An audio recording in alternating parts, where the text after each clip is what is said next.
मैंने शर्माते हुए कहा, वो जो मेरी शादी होने वाली है जरा मेरे दोस्तों को भी बता दे, उनको यकीन नहीं हो रहा। आसिम भाई हंसते हुए बोले, अरे अभी इतनी जल्दी शादी कहाँ होनी है, अभी तो अम्मी उन लोगों से बात करेंगी तुम्हारे रिश्ते की, फिर वो लोग कुछ बताएंगे, इसके बाद कोई काम होगा। शहबाज बोला, आसिम भाई क्या वाकई में उसकी कोई शादी की बात चल रही है? आसिम ने कहा, जी चल तो रही है, पर इसके बारे में यही तुम्हें अच्छे से बता सकता है। अतहर ने कहा, आसिम भाई तो क्या जिस लड़की से उसकी शादी होनी है वो आपके साथ वाले घर में रहती है?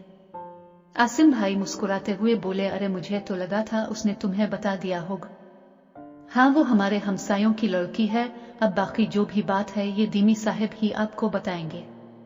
ये कहते हुए आसिम भाई ने मुस्कुराते हुए मेरी तरफ देखा और कहा, क्यों जी दीमी रंगबाज साहब, मैंने सही कहा ना? ये कहकर आसिम भाई हंसते हुए चले गए। इसके बाद सारे दोस्त मेरी तरफ हैरानी से देखते हुए बोले, अबे रंगबाज, इसका मतलब है कि वाकई में तो शादी करने वाला है? मैंने कहा, हाँ। नबील खुशी से बोला, इसका मतलब वो हमारी होने वाली भाभी थी? मैंने कहा, हाँ। ये सुनते ही शहबाज ने नबील के सर पर हल्का सा थप्पड़ लगाते हुए कहा, साले भाभी पर लाइन मारता है, शर्म नहीं आती, चल अब तो दीमी सॉरी बोल। मैंने कहा, अरे नहीं नहीं, ये मेरा भाई है और भाई सॉरी नहीं बोलते बल्कि गिले लगते हैं। फिर नबील ने मेरे गिले लगते हुए कहा, सॉरी भाई, मुझे नहीं मालूम था कि वो हमारी भाभी है। मैंने कहा, अरे कोई बात नहीं और मुझे भी माफ कर दे, मैंने गुस्से में तुझ पर हाथ उठाया था। नबील ने कहा, अरे नहीं, अब रहने दे साले, पर तेरा हाथ बहुत भारी है, एक बार तो मुझे दिन में तारे दिखाई दिए थे। मैंने कहा, अरे मैं तुझे कब मारा? वो तो तुझे बाल लगी थी ना? मेरी ये बात सुनकर हम सब नबील समेत जोर जोर से हंसने लगे और इस दौरान मुझे मदीहा की जरा भी याद नहीं आई, लेकिन मेरे दोस्त मदीहा के बारे में पूछने लगे, कैसे दोस्ती हुई, कैसे मिले, वगैरह वगैरह। फिर शहबाज ने कहा, अच्छा दीमी, अब हमारी भाभी साथ वाले घर में रहती है और छतें भी ऐसी हैं कि एक छत से दूसरी छत पर आराम से जा सकते हैं, और ये तो हो नहीं सकता कि दीमी रंगबाज हो और लड़की से मिले ना। तो क्या तो रात को छतें तो नहीं टापता फिरता किया? मैंने कहा, नहीं यार, तुम्हें क्या मैं ऐसा लगता हूँ? नबील ने बिल्कुल मेरे चेहरे के करीब आकर कहा, अच्छा लेकिन लड़की तेरे साथ वाले घर में रहती हो और तू इससे ना मिले? हमें तो वैसा भी नहीं लगता भाई। नबील की ये बात सुनते ही सब हंसने लगे। मैंने कहा, और एक बात बोलूं, अब से तुम लोग मुझे दीमी रंगबाज नहीं बल्कि बुलाया करो। यह सुनकर सब दोस्त अचानक खामोश हो गए। नबील ने कहा, यार वुल्फ तो भेड़िया होता है, पर तो हमें इस नाम से बुलाने का क्यों कह रहा है? मैंने कहा, यार मैडी मुझे इसी नाम से बुलाती है। शहबाज फौरन से बोला, यार अभी तो हमारी होने वाली भाभी के बारे में बात कर रहा था, लेकिन अब ये मैडी कहाँ से? रंगबाजों के डैडी कौन है, कहाँ रहती है? क्या हमारी होने वाली भाभी को पता है मैडी के बारे में? मैंने कहा, यार मदीहा ही मैडी है। शहबाज ने कहा, अब ये मदीहा कौन है साले? कभी मैडी कभी मदीहा कभी भाभी, ये चल क्या रहा है? रंगबाज साहब, कितनी लड़कियां हैं और हमारी होने वाली भाभी का क्या नाम है? मैंने कहा, यार तुम्हारी भाभी का नाम ही मैडी है। शहबाज ने कहा, यार ये कैसा नाम हुआ, और वो मदीहा कौन है फिर? मैंने कहा, अरे ढकनो, इसी का नाम मदीहा है और मैं इसको प्यार से मैडी बुलाता हूँ। अतहर ने कहा, अरे वाह, क्या नाम है भाभी, प्यार से तुझे दीमी वुल्फ कहती है और तू प्यार से मैडी बुलाता है। लगता कि तूने भेड़िया बनकर भाभी पर हमला तो नहीं कर दिया? चुपके चुपके आ रातों को जाकर भाभी को काटता तो नहीं, जो इसने दीमी रंगबाज को दीमी वुल्फ बना दिया है? मैंने कहा, यार छोड़ो ये बातें, बस अब से तुम मुझे दीमी वुल्फ ही बुलाओगे। दोस्तों कहा, ठीक है, वैसे भी ये नाम तुझे सूट करता है, क्योंकि हकीकत में भी तेरी हरकतें भेड़ियों से ही मिलती जलती हैं। चल ठीक है रंगबाज, वो मेरा मतलब है वुल्फ, आज से हम लोग तुझे इसी नाम से बुलाएंगे, दीमी वुल्फ। मैंने कहा, अब ठीक है तो अच्छा यार, फिर मिलेंगे, मुझे घर जाना है। शहबाज बोला, लगता है भाभी की याद आ गई और तू इससे मिलने जा रहा है? मैंने कहा, नहीं यार, वो लोग तो किसी रिश्तेदार की शादी में गए हुए हैं पिंडी। नबील बोला, हाँ, मैंने सुबह उनको जाते हुए देखा था। शहबाज बोला, अच्छा, तभी मैं कहूँ कि ये आज खुद कैसे हमारे पास आ गया था? इसका मतलब है अगर भाभी होगी तो ये हमसे नहीं मिलेगा जैसे ये आजकल करता था हमारे साथ। मैंने कहा, ऐसा कुछ नहीं है, बस टाइम ही कम होता है आजकल। नबील ने कहा, हाँ, सारा टाइम भाभी जो ले लेती है इसलिए। मैंने कहा, यार नहीं, मैं आऊंगा मिलने, अब मैं चलता हूँ, फिर मिलेंगे। दोस्तों ने कहा ओके दीमी वुल्फ बाय, और मैं घर आ गया। फिर जब मैंने मोबाइल चेक किया तो मदीहा की काफी सारी कॉल्स आई हुई थी। मैंने कॉल बैक की तो मदीहा ने कहा कहाँ चले गए थे, कैसे हो, तुम्हारी तबीयत तो ठीक है? मैंने हाँ ठीक हूँ। मदीहा ने कहा हम पहुंच गए हैं पिंडी, और तुम क्या कर रहे हो? मैंने कहा अभी दोस्तों से मिलकर आया हूँ। ये सुनते ही मदीहा ने कहा शुक्र है, तो कैसा लगा दोस्तों के साथ टाइम गुजार कर? मैंने कहा अच्छा लगा। मदीहा ने कहा मेरी याद तो नहीं आई थी। मैंने कहा तुम्हारी ही बातें कर रहे थे हम सब दोस्त। मदीहा ने कहा अच्छा, अब सलीम भाई मुझे देख रहे हैं, मैं बाद में बात करती हूँ, अपना बहुत ख्याल रखना और खाना खाकर मैसेज कर देना।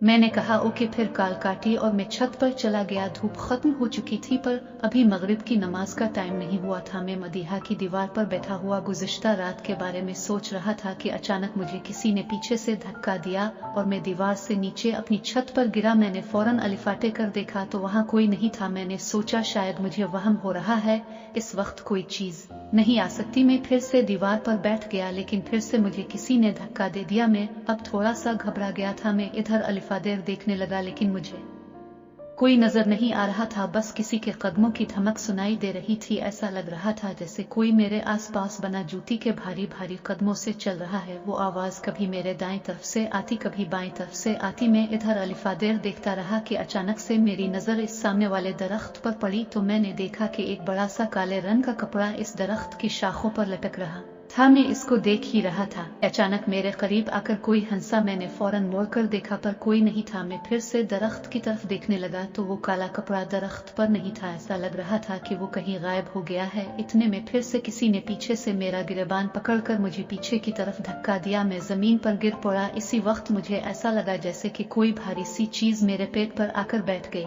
है। मैंने उठने की कोशिश की पर मैं अपनी जगह से हिल नहीं पा रहा था। इतने में मेरे हाथ भी हिलना बंद हो गए। मैंने बोलने की कोशिश की तो मुंह से आवाज नहीं निकली। फिर अचानक मुझे ऐसा महसूस हुआ जैसे मदीहा ने मेरे होठों पर चूमा है। मैंने फौरन से खुद को ऐसे ही पड़ा रहने दिया। फिर मेरे गालों पर किसी के होठों के छूने का एहसास हुआ। मैं समझ नहीं पा रहा था कि आखिर ये सब क्या हो रहा है। मुझे अजीब सा खुमार होने लगा। मैं सोच रहा था कि ये कोई ख्वाब तो नहीं है, पर यह सब मुझे अच्छा लग रहा था, इसलिए मैंने दोबारा उठने की कोशिश नहीं की और नीचे ही पड़ा रहा। फिर मेरी शर्ट के बटन खुद ही टूट गए और ऐसा लगा जैसे अब कोई सीने पर हाथ फेर रहा है। ये कुछ देर तक चलता रहा। इस दौरान मैंने अपनी आंखें बंद कर ले। फिर अचानक किसी के गर्रानी की आवाजें आने लगे। मैंने फौरन आंखें खोली तो एक बहुत ही खौफनाक सी शक्ल वाली कोई औरत मेरे ऊपर बैठी हुई थी और वो अपने नाखूनों को मेरे सीने में घुसाने लगी। इसे देखकर ही मैं बेहोश हो गया और जब मुझे होश आया तो मैं बिना शर्ट के अस्पताल में लेटा हुआ था और मेरे पास मेरे घर वाले थे। अम्मी मेरे सर पर हाथ फेर रही थी। मैंने हैरानी से लेटे हुए ही अपने चारों तरफ देखा तो मेरे दोनों भाई और मेरी अम्मी और भाभी मुझे देख रहे थे। फिर मुझे ऐसा लगा जैसे मेरे सीने पर जलन हो रही है। मैंने सीने पर देखा तो मेरे सीने पर पट्टी बंधी हुई थी। मैंने फौरन अम्मी से पूछा अम्मी ये क्या हुआ और मैं अस्पताल में कैसे आया? मैं तो छत पर था। अम्मी ने कहा क्या तुम्हें कुछ भी याद नहीं है? मैंने कहा वो काली सी चीज मेरे ऊपर बैठ गई थी, उसके बाद मुझे कुछ नहीं पता। अम्मी ने कहा वो कुछ नहीं था, है बस हम तुम्हारे होश में आने का इंतजार कर रहे थे। इतने में आसिम भाई ने कहा अब कैसा लग रहा है? मैंने कहा भाई मेरे सीने पर जलन हो रही है, ये क्या हुआ है? भाई ने कहा कुछ नहीं, तुम बस आराम करो। मैंने कासिम भाई से पूछा भाई आप ही बता दो ये मेरे सीने पर पट्टी क्यों बंधी हुई है? उन्होंने कहा कुछ नहीं है, तुम आराम से लेटे रहो। मैंने कहा मेरी शर्ट दे, मुझे ऐसे बना शर्ट के लेटे हुए अजीब सा लग रहा है और मुझे बहुत डांसेस भी लग रही है। कासिम भाई ने आसिम भाई से कहा इसको कोई शर्ट दो। आसिम ने मुझे एक शर्ट दे दी और मैंने शर्ट पहनते ही कहा मुझे घर जाना है अभी। अम्मी ने कहा हाँ बेटा चलते हैं, अभी डॉक्टर साहब आते हैं तो उनसे पूछकर हम तुम्हें ले जाएंगे। इस दौरान भाई डॉक्टर को लेने चला गया और फिर थोड़ी देर में भाई डॉक्टर को साथ ले आया। फिर डॉक्टर ने मेरी तरफ देखकर मुस्कुराते हुए कहा जी बेटा कैसा महसूस कर रहे हो? मैंने कहा जी अब ठीक हूँ। डॉक्टर साहब ने कहा उसकी पट्टी पर पानी न पड़ने देना वरना टांकों में रेशा पड़ जाएगा। मैंने फौरन डॉक्टर से पूछा डॉक्टर साहब ये टांके किस लिए लगाए? डॉक्टर साहब ने कहा बच्चे अगर टाके ना लगाते तो खून कैसे रुकता और जख्म भी ठीक नहीं होने थे। इतने में कासिम भाई ने कहा डॉक्टर साहब अब हम इसको ले जा सकते हैं? डॉक्टर ने कहा जी। फिर हम घर आ गए, लेकिन मैं होश में आने के बाद से बस यही सोच रहा था कि आखिर मेरे साथ हुआ क्या था और घर वाले मुझे कुछ बता क्यों नहीं रहे। फिर मैंने आसिम से पूछा, भाई मेरा दिमाग सोच सोच कर फट जाएगा, प्लीज मुझे अब ही बता दो क्या हुआ था। आसिम भाई ने कहा, तो सुनो। जब मगरिब की अजान होने में कुछ वक्त था और मैं सहन में था कि इतने में किसी की खौफनाक सी आवाज हमारी छत पर से आई। इसे सुनते ही मैं जल्दी से छत पर आया तो देखा तुम बिना शर्ट के जमीन पर गिरे पड़े थे और कोई मनहूस सी औरत तुम्हारे ऊपर बैठी हुई थी जो कि तुम्हारे सीने पर लगे खून को चाट रही थी।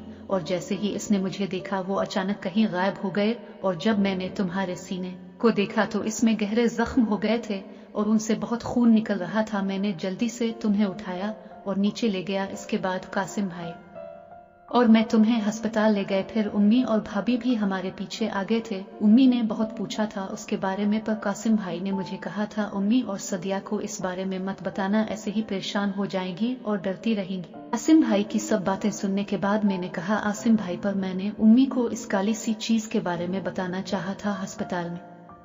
आसिम भाई ने कहा, कोई बात नहीं, मैंने भी सिर्फ इतना ही बताया था कि काली सी परछाई। तो कासिम भाई ने मेरे हाथ को दबाते हुए बात को गोल कर दिया था, लेकिन अगर अब उम्मी दोबारा आकर पूछें तो कहना कि मुझे कुछ याद नहीं आ रहा। अभी आसिम भाई ये बात कर ही रहे थे कि उम्मी दूध लेकर आए और मुझे दवाई खिलाते हुए बोलें, तो अब बताओ ये सब कैसे हुआ था। मैंने पहले आसिम भाई की तरफ देखा तो उन्होंने ना का इशारा किया, तो फिर मैंने उम्मी की तरफ देखते हुए कहा, उम्मी मुझे कुछ याद नहीं। अम्मी ने कहा, अच्छा अच्छा ठीक है, अब तुम आराम करो। फिर मैंने आसिम भाई को कहा, भाई मेरा मोबाइल मुझे ला दे। आसिम भाई ने मोबाइल लाकर दे दिया और अपने कमरे में चले गए। मोबाइल में फिर से मदीहा की बहुत सारी मिस कॉल्स आई हुई थी। मैंने फौरन मदीहा को कॉल की। इसने फिर से मुझे वही सब कहा, कॉल क्यों नहीं उठाई, कहाँ थे, खाना खाया वगैरह वगैरह। मैंने कहा, यार तुम्हारी बहुत याद आ रही है। मदीहा ने कहा, मुझे भी आ रही है, मेरा तो हर पल तुम्हारी याद में गुजर रहा है। मैंने मदीहा को पहले जो मेरे साथ हुआ वो बताना चाहा, पर मैंने सोचा कहीं वो डर ना जाए, वैसे भी वो अपने घर में नहीं है, ऐसे में परेशान हो जाएगी, इस वजह से मैंने कुछ नहीं बताया। वो पूछती रही सारा दिन कैसे गुजरा। मैंने कहा, बस दोस्तों में और गाने सुनकर। मदीहा ने कहा, ओ मेरे वुल्फ, आज ख्वाब में लाजमी आना, आज बहुत दिल कर रहा है तुमसे प्यार करने को, तुम्हारी प्यार भरी बाहों में समाकर खो जाने को, तुम्हारे सीने पर सर रख कर सो जाने को। मैंने कहा, मेरा भी दिल करता है तुमसे प्यार करने को, पर इस बिल्ली को अकेलेपन की जंजीरों ने जकड़ रखा है। मैं क्या बताऊं कि तुम्हारी बातें सुनने के बाद मेरा क्या हाल हो रहा है। दिल कर रहा है तुम्हें पास बैठाकर तुम्हारे मासूम से चेहरे को अपने हाथों में लेकर चूम लो, तुम्हारी आंखों में अपना चेहरा देखूं, तुम्हें प्यार से गिले लगाकर किसी दुनिया में खो जाऊं। मदीहा ने कहा, मेरी जान में वहां होती तो तुम्हें इतना बेचैन न होने देती। चाहिए रात के 4 भी बज जाते तो मैंने तुमसे मिलने आ जाना था। मेरी रूह के सुकून, मेरे दिल के चैन, मेरे वुल्फ। मदीहा की ये बातें सुनकर मैंने कहा, अच्छा अब ज्यादा बेचैन मत करो मुझे, वरना मुझसे रात नहीं काटी जाएगी। मदीहा ने कहा, तो ठीक है, तुम सो जाओ और मैं भी ख्वाब में तुम्हारा इंतजार करूंगी। गुड नाइट मम्मा। फिर मैंने फोन काटा और लेट गया। अभी कुछ ही पल गुजरे थे कि मैं वॉशरूम जाने के लिए उठा और बाहर सहन में गया। इतने में मुझे महसूस हुआ कि जैसे ऊपर छत के जंगले पर किसी ने छलांग लगाई। मैंने ऊपर देखा तो मेरे रूंगटे खड़े हो गए। वो काली सी हवाई चीज ऊपर जंगले से चुपकी हुई थी और अपनी खौफनाक आंखों से मुझे घूर रही थी। इसके बाल जंगले के सुराखों से नीचे लटक रहे थे और वो लंबे लंबे सांस ले रही थी। मैं उसकी तरफ देखकर गिरने ही वाला था कि अचानक कासिम भाई की आवाज आई, क्या देख रहे हो, क्या है ऊपर। मैंने कासिम भाई की तरफ देखा तो वो उम्मी के रूम के पास खड़े मुझे देख रहे थे। मैंने अपनी कांपती हुई उंगली से ऊपर की तरफ इशारा करते हुए कहा, भाई वो देखें गर्ल के ऊपर। अभी मैंने इतना ही कहा था कि कासिम भाई ने जल्दी से मेरी तरफ बढ़ते हुए कहा, क्या है वह। और जैसे ही कासिम भाई सहन में आए तो वो हवाई चीज अचानक से गायब हो गई। कासिम भाई ने कहा, क्या दिखा रहे थे, क्या था वहां।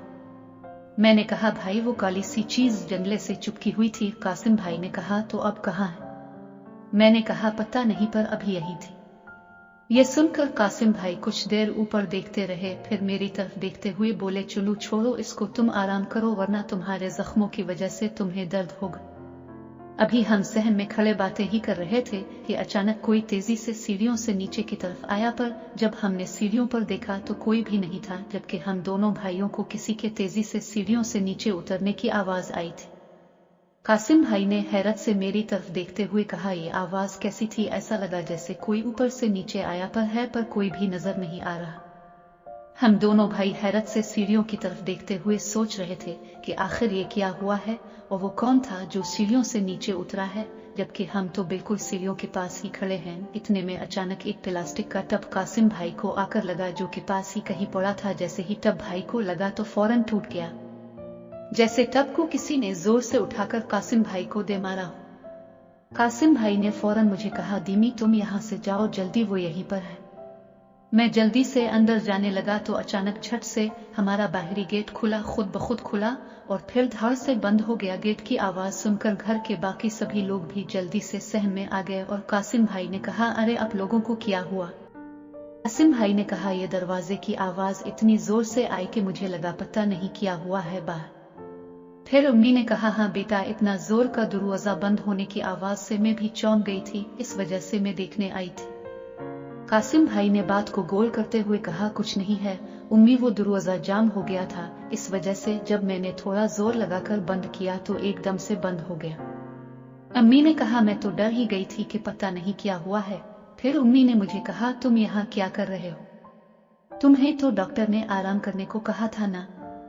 मैंने कहा, अम्मी मैं तो वॉशरूम के लिए आया था, पर वो काली परछाई, अभी मैंने इतना ही बोला था।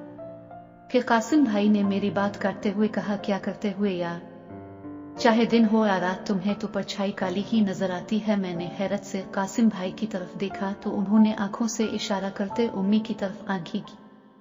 मैं समझ गया कि कासिम भाई बात को दबाने की कोशिश कर रहे हैं, तो मैंने कहा, जी भाई ये देखो परछाई कैसी नजर आ रही है रात में। अम्मी ने कहा, ये क्या परछाई लगा रखी है, चलो अब आराम कर लो वरना टाके दर्द करेंगे।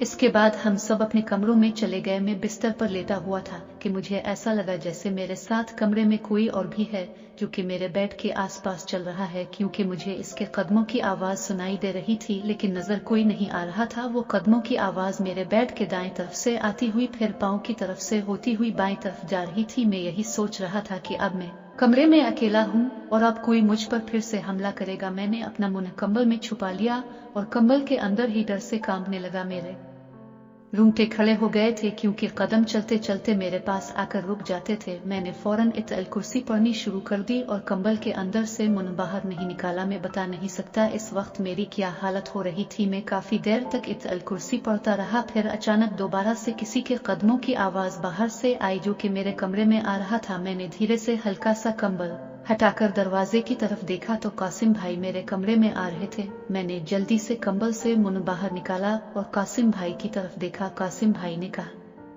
अभी तक जाग रहे हो? मैंने कहा, भाई ये पता नहीं ये क्या चीज है, पीछे ही पड़ गई है। कासिम भाई ने कहा, मैं जब तुम्हारे कमरे की तरफ आ रहा था तो मुझे ऐसा लगा जैसे मैंने भी तुम्हारे कमरे से किसी परछाई को निकलते हुए देखा था। वो सीढ़ियों की तरफ चली गई है। मेरे भाई, मैं तुमसे सिर्फ इतना पूछना चाहता हूँ कि ये सब के बारे में मुझे कुछ बताओ। मैंने कहा, कासिम भाई मैं खुद नहीं जानता कि आखिर ये है क्या चीज। कासिम भाई ने कहा, देखो बेटा, तुम्हें पता है ना कि अब हमारे बाबा इस दुनिया में नहीं हैं। बाबा और उम्मी के बाद में ही इस घर में बड़ा हूँ और तुम दोनों भाइयों को मैं अपना बेटा ही समझता हूँ, और ऐसा नहीं है कि